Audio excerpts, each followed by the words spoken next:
हिंदी में यूपीएससी की तैयारी से संबंधित प्रोग्राम्स को देखने के लिए सब्सक्राइब करें study IQ IAS Hindi. Hello students, सोचिए एक ऐसा प्लान जो कि 45 साल पहले बना था लेकिन धीरे धीरे फाइलों के नीचे दब कर रह गया। आज 2025 में मोदी सरकार उसी प्लान को फिर से जिंदा करने जा रही है। उसको जिंदा करने का फैसला कर चुकी है। लद्दाख में लगातार अशांति, कश्मीर में पहलगाम जैसा आतंकी हमला हुआ और देश की सीमा पर चीन और पाकिस्तान दोनों की तरफ से दबाव और तनाव लगातार बना हुआ है। ऐसे समय में सरकार कह रही है कि हम वापस लाने जा रहे हैं उस 45 साल पुराने प्लान को, जो कि वास्तव में बॉर्डर विंग होमगार्ड्स का प्लान था और बॉर्डर पर रहने वाले सामान्य नागरिकों को एक प्रकार से सुरक्षा व्यवस्था का अभिन्न अंग बनाने का प्लान था। लेकिन सवाल यह है कि यह कदम कितना कारगर साबित होगा। क्या वाकई बॉर्डर पर स्थानीय लोग सुरक्षा का हिस्सा बन सकते हैं? क्या दुनिया में इसके कुछ एविडेंसेस हैं? 45 साल पुराना प्लान क्या आज के दौर में जेन जी की सुरक्षा चुनौतियों को हल कर पाएगा या नहीं? इन सारे मुद्दों को लेकर के आज इस वीडियो में हम लोग चर्चा करने जा रहे हैं। तो शुरू करते हैं अपना वीडियो।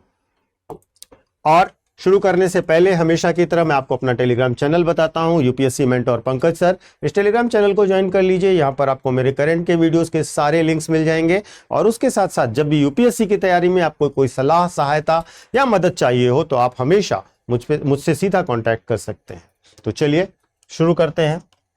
सबसे पहले बॉर्डर विंग होमगार्ड्स के बारे में बात करते हैं। शुरुआत कैसे होती है, आइडिया क्या है?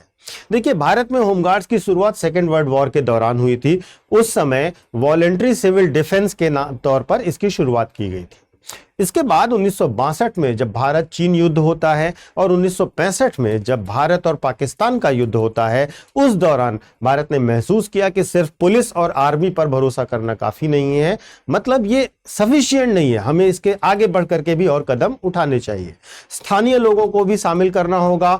बॉर्डर की सुरक्षा हो या आंतरिक सुरक्षा हो, उनको इसका हिस्सेदार बनाना होगा। इसी सोच के साथ 1970 के दशक में बॉर्डर विंग होम गार्ड्स की स्थापना की गई, वह अवधारणा आई।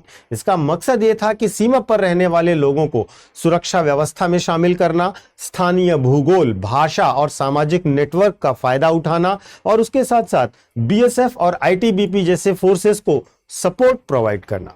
1975 में लगभग 18,000 से ज्यादा होमगार्ड्स की इस विंग में तैनाती की गई। उनको इसका हिस्सा बनाया गया, लेकिन समय के साथ साथ इसकी फंडिंग कम कर दी गई, प्रोफेशनल ट्रेनिंग नहीं दी गई और उसके साथ साथ सरकार का पूरा फोकस जो है वो बीएसएफ और पैरामिलिट्री फोर्सेस पर शिफ्ट हो गया।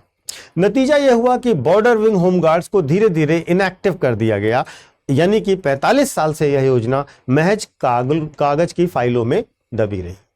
तो आज यह चीज क्यों उभर कर सामने आई?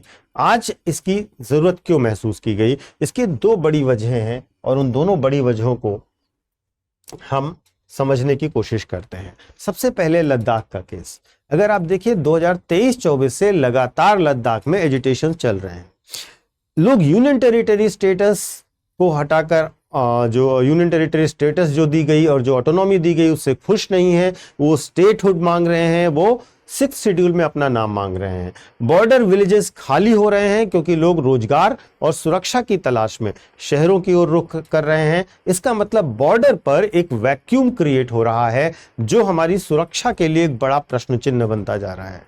इसी प्रकार से अगर हम देखें तो पहलगाम हमला 2025 में, अगर अमरनाथ यात्रा के दौरान एक बड़ा आतंकी हमला होता है, उसके बाद पहलगाम हमला होता है जिसने एक्सपोज किया कि सर्विलांस और लोकल सपोर्ट सिस्टम भारत में कितना कमजोर है।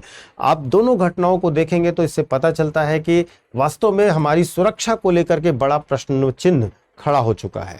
और अब यह फैसला इसीलिए किया गया कि बॉर्डर विंग होमगार्ड्स को रिवाइव करना पड़ेगा। इस रिवाइवल का मतलब है जो सीमावर्ती क्षेत्र हैं, जो केंद्र शासित प्रदेश हैं, जैसे कि जम्मू कश्मीर, लद्दाख, पंजाब, राजस्थान, गुजरात और अरुणाचल प्रदेश, वहां के स्थानीय लोगों को ट्रेनिंग दे करके सुरक्षा व्यवस्था का हिस्सा बनाया जाए। अभी अभी इसकी ज़रूरतें और ज़्यादा क्यों महसूस हो रही हैं? क्योंकि अब हमारे पास मल्टीफेसेट चैलेंजेस हैं, बहुत पैमाने पर बड़े चैलेंजेस हैं। जैसे सबसे पहली बात चीन का खतरा। अगर हम देखें तो 2020 की गलवान झड़प के बाद से पूर्वी लद्दाख भारत चीन के बीच में तनाव का एक बड़ा केंद्र बनकर उभरता है।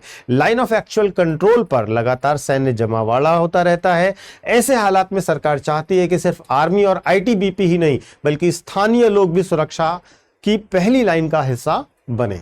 दूसरा, पाकिस्तान से मोर्चे की अगर हम बात करें तो कश्मीर घाटी में आतंकवाद और घुसपैठ की समस्या अभी भी पूरी तरीके से खत्म नहीं हुई है।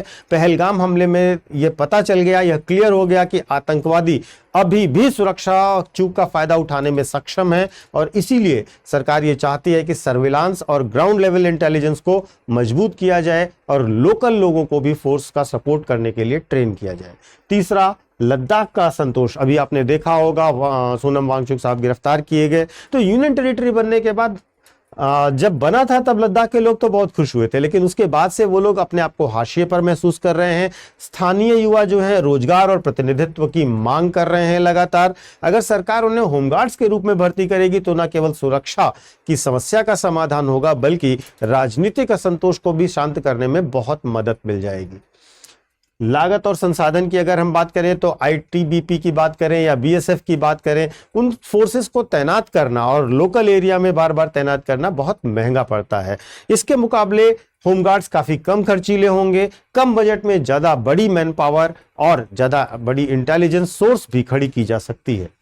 युवा भागीदारी भी इससे बढ़ेगी। सीमावर्ती गांवों के लोग जो पलायन कर रहे हैं, जो गांव छोड़ के जा रहे हैं, वे रुकेंगे और इसका फायदा मिलेगा। तो अगर सरकार स्थानीय युवाओं को होमगार्ड में शामिल करेगी तो उन्हें रोजगार तो ही मिलेगा ही मिलेगा और उसके साथ साथ बॉर्डर विलेजेस की सुरक्षा भी सुनिश्चित होगी। यानी कि साफ है कि यह कदम केवल सुरक्षा के लिहाज से नहीं, सामाजिक, राजनीतिक और आर्थिक रणनीति का भी एक बड़ा हिस्सा है।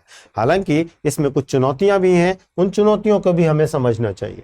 सबसे पहली चुनौती है ट्रेनिंग और प्रोफेशनलिज्म की।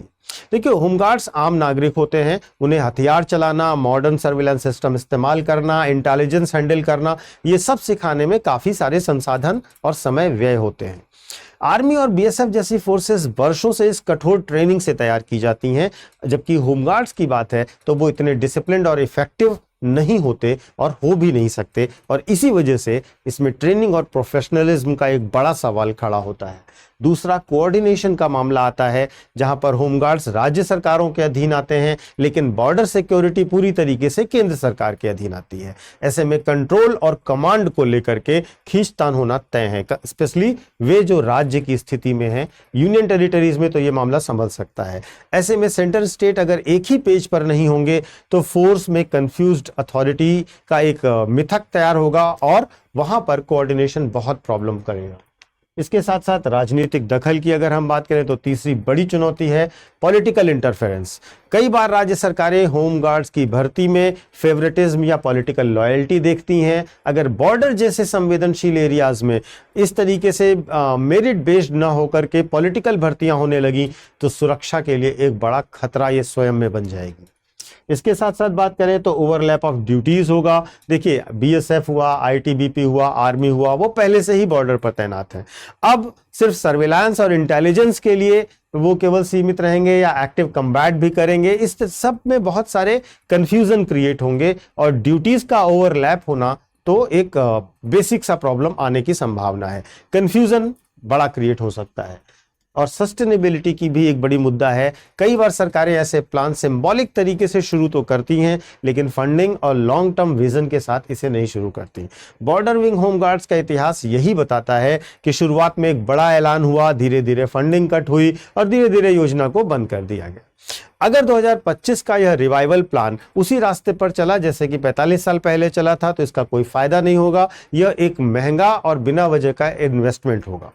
इसीलिए साफ है कि यह रिवाइवल उतना आसान नहीं है जितना सुनने में लगता है, लेकिन अगर ये गुड इंटेंशन से और गुड विजन के साथ किया गया तो निश्चित तौर पर यह बेहतर रिजल्ट्स भी दे सकता है। अगर हम ग्लोबल रेफरेंसेस में देखें तो दुनिया के दूसरे देशों में भी ऐसा ही सिस्टम है। जैसे कि इजराइल में बात करें तो इजराइल में होम फ्रंट कमांड होती है जो कि सिविलियंस को डायरेक्ट डिफेंस में इन्वॉल्व करती है। अगर हम साउथ कोरिया की बात करें तो सिटीजन रिजर्व फोर्स होती है जहां हर नागरिक मिलिट्री रिजर्व का हिस्सा होता है। यूएसए में नेशनल गार्ड का कॉन्सेप्ट है जो राज्य और फेडरल गवर्नमेंट दोनों के कंट्रोल में होता है, और इससे पता चलता है कि ऑक्सिलरी फोर्सेस जो सहायक सैन्य सेवाएं होती हैं वो तभी सक्सेसफुल होती हैं जब उनकी प्रॉपर ट्रेनिंग हो, क्लियर लीगल मैंडेट हो और मॉडर्न टेक्नोलॉजी का सपोर्ट दिया जाए। तो इस तरह से आपने देखा कि दुनिया में भी इसको लेकर के अलग अलग देशों में व्यवस्थाएं हैं।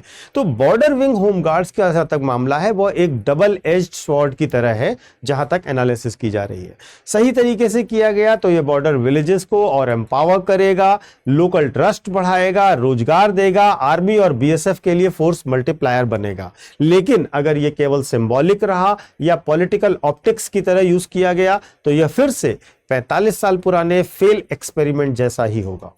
असली सवाल भी यही है कि क्या मोदी सरकार इसे सिर्फ 45 साल पुराना प्लान रीएक्टिवेट करने तक सीमित रहेगी या 21वीं शताब्दी के tech enabled border management model का हिस्सा बनाएगी। आप भी अपनी राय अवश्य कमेंट बॉक्स में कमेंट करके दीजिएगा कि आपको क्या लगता है कि यह एक बहुत बड़ा कदम है या सिर्फ और सिर्फ प्रोपोगेंडा न्यूज है। आप जरूर बताइएगा। आगे बढ़ते हैं।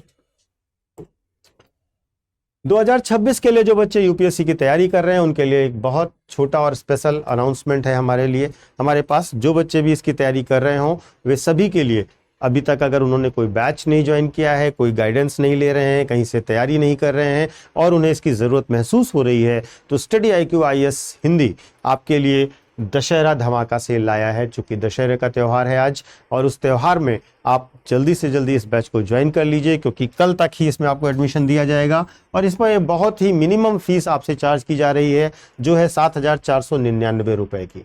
ये 7,499 की फीस में आपको पूरा प्रीलिम्स, मेंस और इंटरव्यू विद टेस्ट सीरीज और साथ ही साथ success in prelims program, success in mains program, इन सब के साथ मिलेगी। आप हमारा डिटेल्ड ब्रोशर देख सकते हैं हमारे ऐप पर या वेबसाइट पर जाकर के।